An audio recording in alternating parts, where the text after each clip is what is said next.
dans cette vidéo, je vais te donner, frérot, 6 questions qui vont t'aider à tenir la conversation avec la femme qui est en face de toi et surtout te permettre d'apprendre à mieux la connaître et de surtout l'appréhender sans oublier de la mouiller un peu. Est-ce que tu es prêt? Allez, let's go.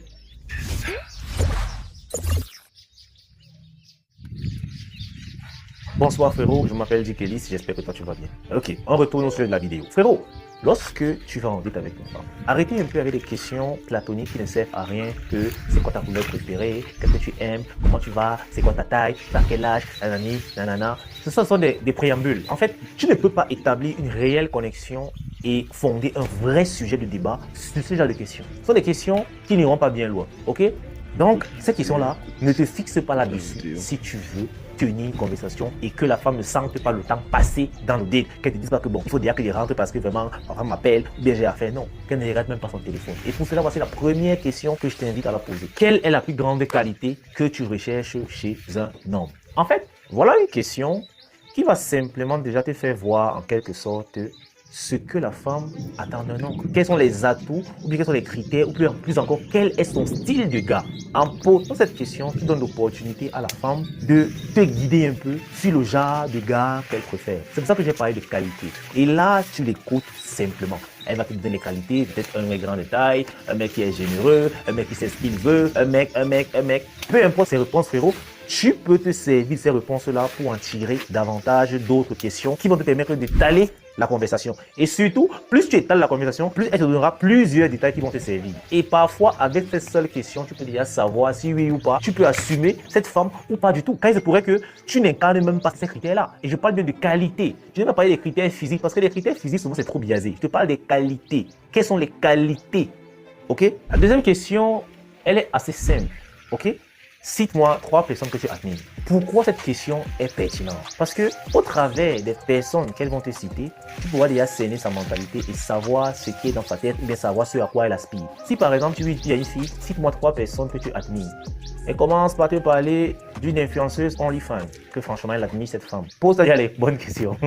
Mais surtout, après cette question-là, il faut bien poser la question suivante. Pourquoi tu admires cette créatrice de contenu de OnlyFans? Pourquoi tu admires cet entrepreneur? Pourquoi? Il faudrait qu'elle te donne les raisons de son admiration. Elle pourrait te dire parce que ce gars est discipliné, il est engagé, ou encore, elle pourrait te dire que parce que la créatrice de OnlyFans est trop sensuelle et elle est maligne, elle a su utiliser son corps à bon escient. De toutes les façons, tu dois poser cette question pour savoir en fait ce qui t'attend.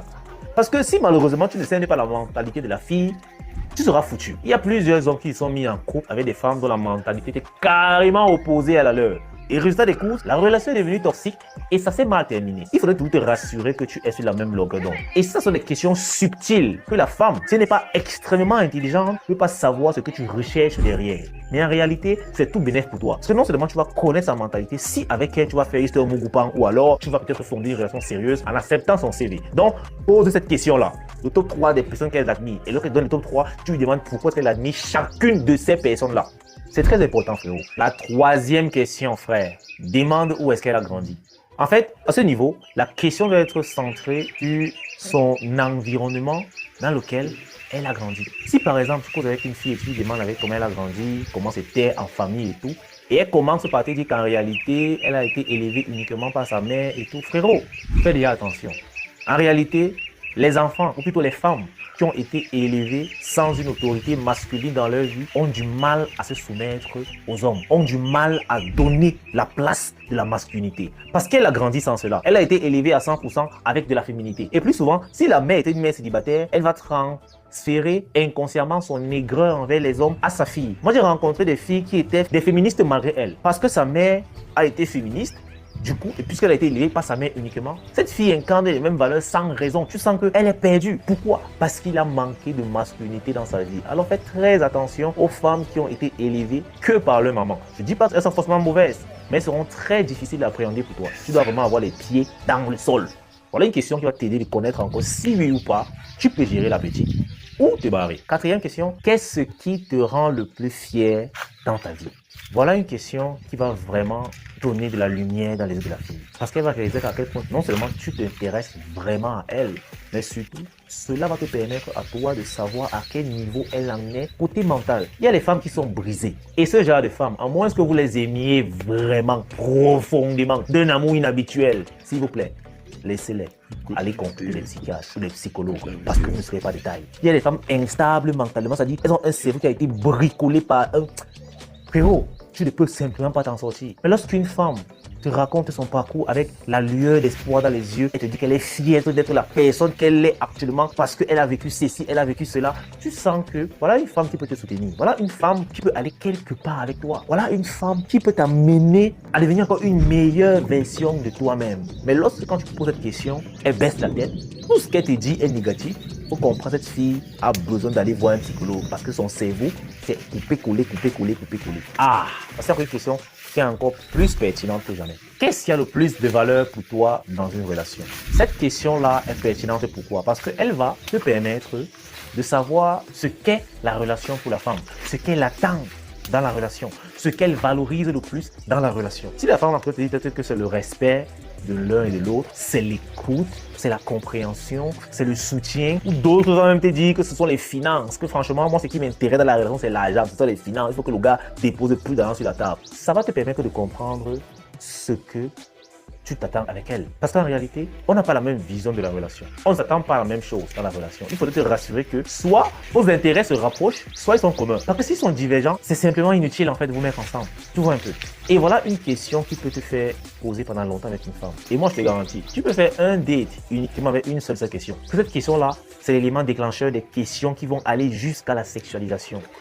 Et pour cela, tu dois être vrai et pratiquer une écoute vraiment active. Tu dois écouter la femme, la comprendre et être à 100% présent. Sinon, ça ne marchera pas. Mais je te garantis qu'avec cette question-ci, il n'y aura plus des moments où tu es gêné parce que tu ne sais pas quoi dire, car ton cerveau est déjà vide. Tu réfléchis que mais tu vais même dire quoi? Tu commences à taper sur YouTube, bien sûr, Google. Ah, la fille est là. Quels sont les sujets de conversation en date? Non, frérot. Ça là, c'est suffisant. C'est suffisant. On continue. Ah, et ça, c'est une question que malheureusement, plusieurs négligent. La dernière d'ailleurs. Qu'est-ce qui te fait ressentir qu'un homme t'aime? Vous savez, cette question-ci, elle va plus parler sur les langages de l'amour. Comment est-ce que la femme a envie qu'un homme remplisse son réservoir? Malheureusement, certains hommes l'ignorent, mais nous ne répondons pas tous au même langage de l'amour. Il y en a plusieurs. Et il se pourrait bien que tu sois différent de ta copine, que vous ne répondez pas au même langage. C'est-à-dire, ce qui peut te montrer qu'une femme t'aime, ce n'est pas la même chose qui peut montrer que tu l'aimes à elle. Et là, tu commences à lui dire. Donc, pose toujours cette question à la femme. Et si tu dis par exemple que ce qui me fait ressentir que mon mec m'aime, c'est le fait qu'il m'offre les cadeaux constamment. Ça ne fera pas des matérialistes, ne la fuis pas. C'est un langage de l'amour. Il y a des personnes qui se sentent aimées lorsque leur conjoint offre constamment des cadeaux. Ce n'est pas obligé que ces cadeaux soient d'extrême valeur. Ce sont des cadeaux qui traduisent une expression. Tu vois un peu. Ou encore, si elle te dit, lorsque il me touche, tu vois, ça veut dire que cette femme, elle répond simplement au langage du toucher. Elle est plus physique. Ou encore, elle pourrait te dire que lorsque je me sens écoutée et comprise. Voilà une femme qui est sensible au langage de l'écoute active. Il y a des gens qui se sentent aimés comme ça. Lorsque il te parle, tu l'écoutes et tu le comprends. Pour lui, tu l'aimes. Il y a des personnes comme ça. Et peut-être qu'elle en fait partie. Il y en a tellement de langage. Et le fait de savoir ça va te permettre déjà de connaître comment faire pour la toucher. Parce que malheureusement, tu ne peux pas créer de connexion émotionnelle avec une femme dont tu n'arrives pas à remplir son réservoir d'émotions. C'est impossible. Et pour remplir le réservoir d'émotions d'une femme, il faudra connaître son langage d'amour. Et ça peut arriver qu'une personne ait plusieurs de ces langages-là à la fois. Elle peut en avoir 2 ou 3. Et toi, tu vas te poser la question déjà, quel est ton langage de l'amour? Qu'est-ce qui peut te faire ressentir qu'une femme t'aime? Est-ce que sont les services rendus? Est-ce que le fait qu'une femme te rende des services, te soutienne, a fait taf pour toi, te montre qu'elle t'aime? Ou bien alors c'est là que tu fais des bisous, des câlins et tout. Il y a tellement de langages de l'amour que vous devez connaître quel est le vôtre et savoir discerner quel est celui ou ceux de la fille qui vous intéresse. Parce que même dans le flirt, le simple fait de connaître cette fille réagit plus à ça. Ça va t'éviter de perdre le temps. Il y a les femmes à qui tu lui offres un cadeau, frérot, peu importe ce que c'est, ça ne lui fait rien du tout. Elle va te dire merci, elle sera émoustillée du cadeau, mais ça n'ira pas plus loin. Par contre, lorsque tu viens peut-être lui faire un câlin, tu fais des petits bisous, là, elle réagit. Tu sens comment elle rougit, elle est fière. Et elle garde ce sentiment pendant des jours et des semaines. C'est comme ça. Alors, voilà 6 questions qui vont te permettre d'avoir des dates bien échelonnées